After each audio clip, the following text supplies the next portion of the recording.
Magandang araw mga kapiter. Ito pala yung tinatawag na regulator ng oxygen. At papalitan natin ito ng bagong regulator. Kasi yung lumang regulator ng oxygen, yung pinaka diaphragm sa loob nito mayroon ng butas, kaya nagkakaroon ng singaw.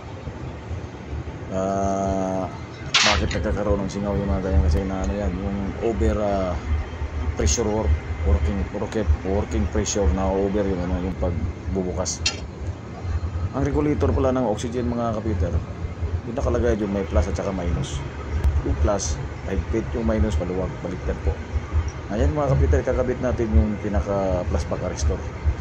Yung plus back arrestor to mga kapiter, type na nito is grenade type. Mas pinaka the best na plus back arrestor to. Rekomenda ko to sa inyo na itong plus back arrestor na to, panalo to. Kasi counting blade lang, nagpa-plus back na. Tingnan mo mga kapiter, sirado yan, wala tayong pressure gauge, working gauge. Ngayon, bubuksan natin, lalagyan natin ng pressure working gauge o working pressure gauge. Ayan. Makikita nyo, ang pasirado nito, magkakaroon ng pressure. Tingnan mo. Okay. Ayan. Yung pressure natin kung magalaw na, mayroon na tayong 2 bars. 2 bars na tayo, 3 bars yan. Sa pagkagalaw ba mga kapiter, pag magkating tayo ng plate, kailangan 3 to 5 bars lang pag kakatingin natin yung plate, mula sa pinakamanipis hanggang sa 30 mm. 5 bars lang yung natin, yung working pressure ng oxygen. Huwag na ilagay ng pin, baka sasabog na yung doon, puputok yung diaphragm sa loob. Nakita nyo mga kapiter, nagpa-plus back yun. Isarado natin, i-reset natin, ayaw. So, kailangan natin lagyan ng pressure. Bubuksan mo natin yung tangke, nakaminbab ng tangke natin. Yan sa oxygen. Yan, lalagyan natin ng pressure mga kapiter. Okay, ayan, okay na. Kasi may pressure na nilalagay natin kanina. Meron na tayong 3 bars. So nag-plus back na po. Okay na po. Nareset natin yung ano. Ngayon, pusin tayo ngayon sa acetylene. Ito naman yung acetylene. Pag acetylene mga kapiter, kulay pula yan mga kapiter ha.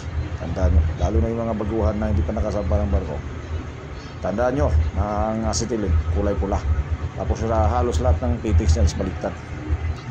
Pero dito sa may pinaka mga main fittings, normal po yung dyan. Right hand po yun, right hand yung paghihigpit. Ito po yung plus back arrestor natin ng acetylene. Papalitan natin yung luma, ito yung kakabit natin. Kaya magandang klase dito na to, grenade type. Yan, kakabitan natin yung grenade type na plus back arrestor sa acetylene. Pinaka-safety po ito na plus back arrestor, kaya i-recommenda ko ito sa inyo mga kapiter. Okay mga kapiter, ganito lang yung pagkano natin. Yan, nakikita nyo mga kapiter na pag acetylene, left hand po yung niyan, yung pagtisa ng fittings, paghigpit, papuntang kaliwa, counterclockwise kamo. Baga left hand yung thread yan, left hand thread pag acetylene. Kaya pag magtisa kayo sa acetylene, left hand thread. Kahit na dito sa plus back arrestor, left hand thread din yan. Kahit na pumunta doon sa nozzle, left hand thread din. Dito sa may connection sa may sa pinaka-regulator, left hand thread. Pero sa main, normal lang yung thread niya. Normal ang thread nito, right hand thread. Kaya tandaan pag acetylene, left hand thread ang fittings niya. Kalimutan lagay ito palagi ng itong lalo ng gasket. Kalimutan kasi pinaka-importante yung gasket ng mga filter. Kasi sinisirado na natin, pinipisa natin kung sa tanke para sa donate kasi ito yung sa fittings. Tingnan nyo, makikita nyo sa baba, pabaliktad po yung pagtisa nyan. Okay mga guys, tapos na, palitan na natin tanke. Palitan na bago. Tingnan natin dito sa regulator, nagkakaroon na palitan natin ang regulator sa plus back arrestor.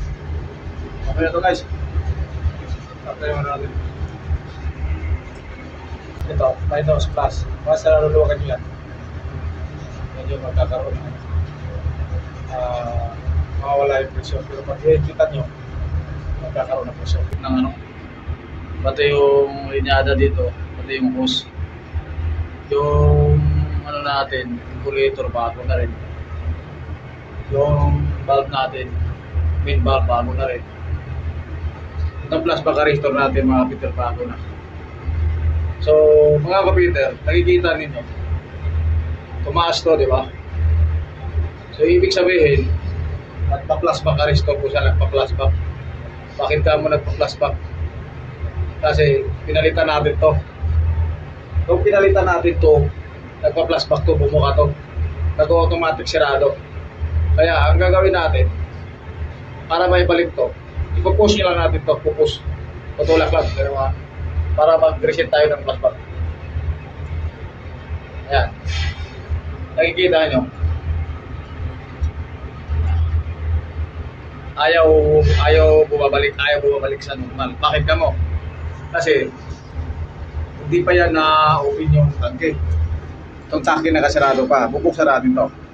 Pagbukas nito, bubuksan natin. Yan. Ngayon, once bubuksan natin, tapos ito, bubuksan din natin to kasi nakasarado pa to. Bago pa to. Yan, nakapulopin na. So, ngayon, tutulak natin ito para mag-reset. Tingnan mo. Oh, ayaw pa rin. Bakit ayaw ka mo? Kasi, wala pa pressure dito. Lagyan natin ang pressure. Yan o, lagyan natin pressure lang. Lagyan natin ng 5 lang. Ngayon, mayroon ng 5. Ngayon, i-press natin ito. O, ayan na. O. Bumalik na sa normal. Okay.